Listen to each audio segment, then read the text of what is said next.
రాజకీయ ప్రేరేపితమైన నిర్ణయాల వైపు మేము ఎన్నడూ వెళ్ళలేదు అధ్యక్ష. కాబట్టి దయచేసి సభ ద్వారా నా రిక్వెస్ట్ ఒక్కటే, మీరు సూచనలు చేయండి, రాష్ట్రానికి ప్రయోజనం చేకూరే అంశాలను ప్రస్తావించండి. ఇప్పుడు మీరు నెంబర్ ప్రకారం మైక్ ఇస్తలేరు, అక్బరుద్దీన్ ఓవైసీ గారికి ఎక్కువ మైక్ ఇస్తున్నారని. Sir, we are welcoming it, whatever you have given suggestions. మీరు సలహాలు సూచనలు ఇస్తే మైక్ ఇవ్వడానికి మాకు ప్రాబ్లం లేదు. మీరు మీ కుట్రలకు మీ కుతంత్రాలకు మీరు తెలంగాణ మీద విషం చిమ్మడానికి ఈ మైకును వాడుకుంటామంటే మీరు చాలా విఘ్నతతోని ఇక్కడ ఉన్న వాళ్ళకి మైక్ ఇవ్వకుండా వాళ్ళకి ఇచ్చినాక కూడా మేము ఎవరము అభ్యంతరం పెట్టకుండా స్పీకర్ గారి నిర్ణయమే మాకు శిరోధార్యం అని చెప్పి మేము ఏ విషయంలో కూడా మేము అభ్యంతరం పెట్టకుండా సహకరించినాం అధ్యక్ష. అందుకోసమని ఈరోజు అధ్యక్ష నా సూచన ఒకటే అధ్యక్ష, బెట్టింగ్ యాప్ల విషయంలో కానీ, ఆన్లైన్ బెట్టింగ్ విషయంలో కానీ, లేకపోతే ఆన్లైన్ రమ్మీ విషయంలో కానీ వ్యసనాలకు తెలంగాణలో తావు లేదు. గంజాయికి, డ్రగ్స్కి, కొకైన్కి, కెసినో వాళ్ళకి, కోళ్ళ పందాలకి తెలంగాణలో తావు లేదు. అట్లాంటి వాళ్ళని మీరు ప్రోత్సహించకండి, మీరు ఎంత దగ్గర వాళ్ళైనా. మళ్ళీ నేనేదైనా వివరాలు మాట్లాడితే అట్లెట్లా మీరు, ఇట్లెట్లా మీరు, కేసు అట్లెట్లా పెడతారు. మన వాళ్ళు ఉన్నప్పుడు తప్పని పరిస్థితులు వస్తాయి. మీకు బాధ ఉండొచ్చు, మీకు బాధ ఉన్నప్పుడు వాళ్ళని అట్లాంటి తప్పులు చేయకుండా ఆపాలి. గతంలో మనది అధికారం ఉన్నప్పుడు చెల్లింది, కానీ ఇప్పుడు చెల్లదురా నాయన. ఇప్పుడు ఇట్లా చేస్తే ఊకోది ప్రభుత్వం అని మీరు మంచి చెప్పుకోవాలి, తలుపు మూసి లోపలింట్లో కొంత చెప్పుకోవాలా. సో దయచేసి మళ్ళొకసారి నేను ప్రతిపక్షానికి విజ్ఞప్తి చేస్తున్నా, అభివృద్ధి భూసేకరణ విషయంలో మీరు అభ్యంతరం పెట్టకండి. నష్టపరిహారం ఇద్దామా, ఏమిద్దామో చెప్పండి, ఓపెన్ డిబేట్ ఫర్ దట్.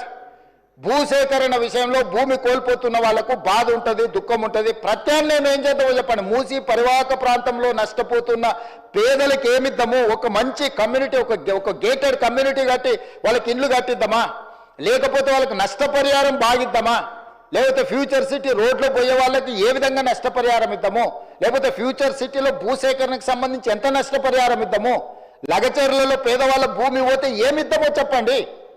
ఇది ప్రభుత్వ ఖజానాలో నుంచి ఇచ్చేది ఎవరు, వాళ్ళు కానీ నేను కానీ ఎవరు మన ఇళ్లలో నుంచి తీసిస్తలేము. ప్రభుత్వ ఖజానా నుంచి అభివృద్ధిలో వాళ్ళు సహకరించినప్పుడు వాళ్ళకు రూపాయి ఎక్కువ నష్టపరిహారం ఇచ్చి వాళ్ళని ఆదుకునే బాధ్యత మనది. వాళ్ళకు ఉపాధి కల్పించే అవకాశం ఉంటే వాళ్ళకు ఉపాధి కల్పిద్దాం, వాళ్ళ కుటుంబాలకు ఉద్యోగ అవకాశం కల్పించేది ఉంటే ఉద్యోగ అవకాశం కల్పిద్దాం. కానీ భూసేకరణనే మేము అడ్డుకుంటాము, మేము ముందుకే పోనీయము. వేసినాయన మీ దాంట్లోనే తీసుకోరు, కరెక్ట్, మంచి క్వశ్చన్ అడిగాడు. మల్లన సాగర్లో కేసులు వేసినాయన వాళ్ళ దాంట్లోనే తేలేడు, పాలమూరు రంగారెడ్డిలో కేసు వేసినాయన వాళ్ళ దాంట్లోనే తేలేడు. వీరం హర్షవర్ధన్ రెడ్డి కేసు వేసిండు అధ్యక్ష పాలమూరు రంగారెడ్డిలో, ఎంబడే అక్కడనే పక్కన కూర్చున్నాడు అధ్యక్ష. సభ్యుడు ఇక్కడ లేడు, కానీ కేసులు వేసిన వాళ్ళని మొత్తం లిస్టు తీద్దాం. కేసులు వేపించింది వాళ్ళే,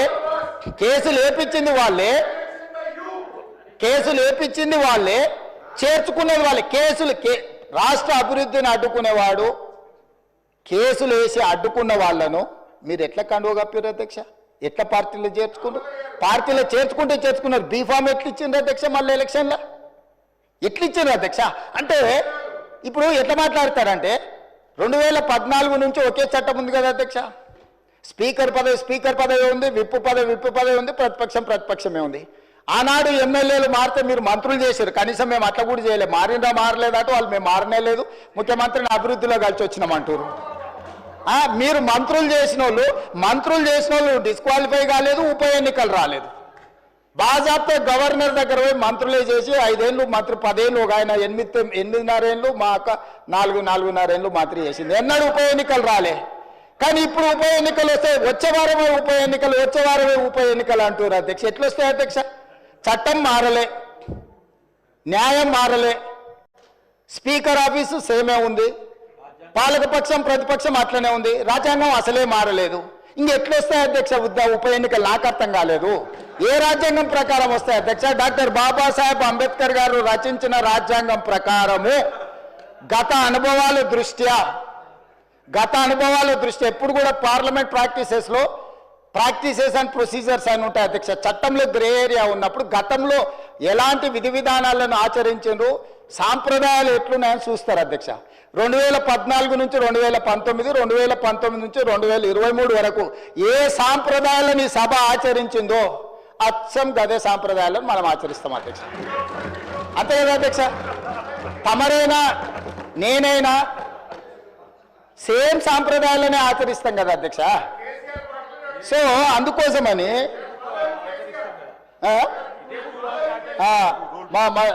బుక్ కూడా రూల్ బుక్ కూడా మారలే అధ్యక్ష. బుక్ కూడా ఇదే ఉంది. బుక్ వారు రాసిందే అధ్యక్ష. ఆ రోజు కమిటీ వేసి ఈ బుక్ ఎవరెవరు కూర్చొని రాసిరు అధ్యక్ష. దీంట్లో పేర్లు కూడా ఉంటాయి అధ్యక్ష. ఉంటుంది పేరు ఉంటుంది. వాళ్ళు ఈ కమిటీలో ఎవరున్నారో కూడా ఇందులో పేర్లు ఉంటాయి అధ్యక్ష. అందులో మిత్రుడు వివేకానంద వీళ్ళందరూ కూడా సభ్యులే అధ్యక్ష. మేమేం అడుగుతాడో నడుస్తలేము. ఆయన అడుగుల్లో నడుస్తాం, మడుగులో పడతాం. ఆయన అడుగులో నడుస్తామంటే మడుగులో పడతాం, సడుగులు ఇరుగుతాయి అధ్యక్ష. అట్లాంటి వాటి చేయం అధ్యక్ష. సాంప్రదాయాలను పాటిస్తామని అంటున్నాం అధ్యక్ష. ఈ సభ కొన్ని సాంప్రదాయాల ప్రాతిపదికన సభ నడుస్తుంది అధ్యక్ష. నేనున్న సభ్యులందరికీ, ఇక్కడున్న మిత్రులకు, సభ్యులకు, ఆశించుటలకు ఒక ఆయన అయితే ఆల్రెడీ నేను అభ్యర్థి ఆయన ప్రచారం తిరుగుతుండు. పాపం ఆయన అమాయకుడు. ఉన్న మంత్రి పదవి ఊడవిక్కిరు, పంచగట్టుకుర్రు. ఆయన నానాడు మా ముందలే నువ్వు పంచగట్టుకొని తిరుగుతావని ఓ ఉప ముఖ్యమంత్రినే తీసేసిర్రు. ఎందుకంటే కొంచెం మంచిగా డ్రెస్ అయితే కూడా వాళ్ళకి నచ్చక ఆ రోజు నేను చెప్పిన రోజు ఆయనకు, ఆ రోజు నాకు మంచి మిత్రుడే అప్పట్లో, అరే నువ్వు ఇంత మంచిగా కడక్ తయారై ఇట్లా చేసి నువ్వు సభలోకి వస్తే ఉద్యోగం ఊడుతుందన్న సరిగ్గా నెల తిరిగేటప్పటికి ఉద్యోగం ఊడిపోయింది అధ్యక్ష.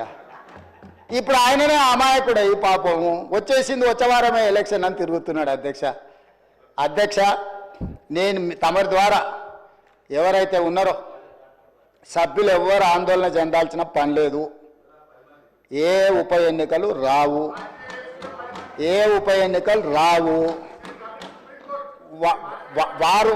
వారి ఉప ఎన్నికలు వారు కోరుకున్నా రావు. ఎందుకంటే ఒకవేళ వారు ఇటొచ్చినా అటొచ్చినా ఎటొచ్చినా ఏ ఉప ఎన్నికలు రావు. అక్కడ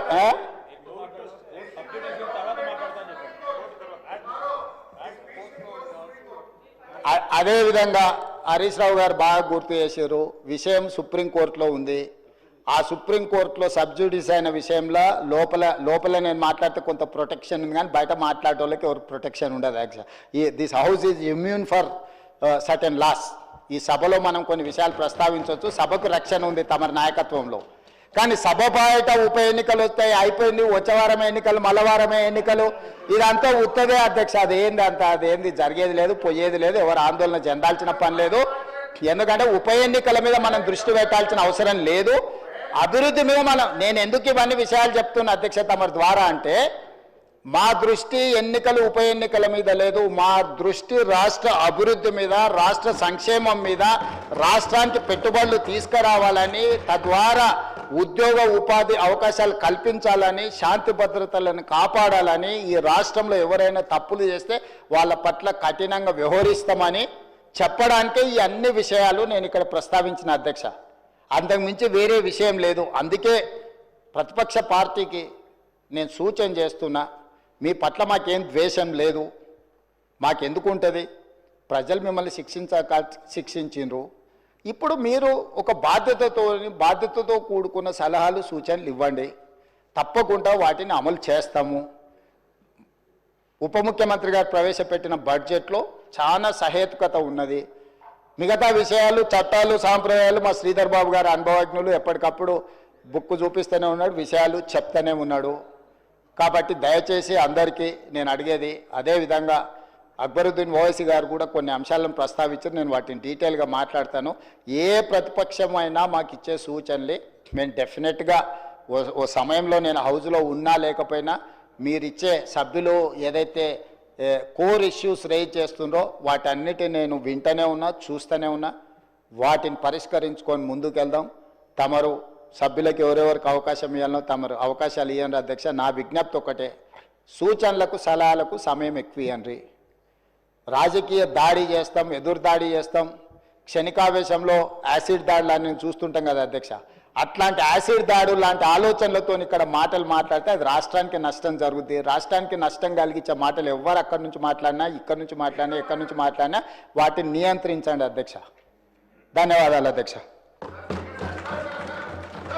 अकबरुद्दीन ओवैसी जी, अकबरुद्दीन ओवैसी जी।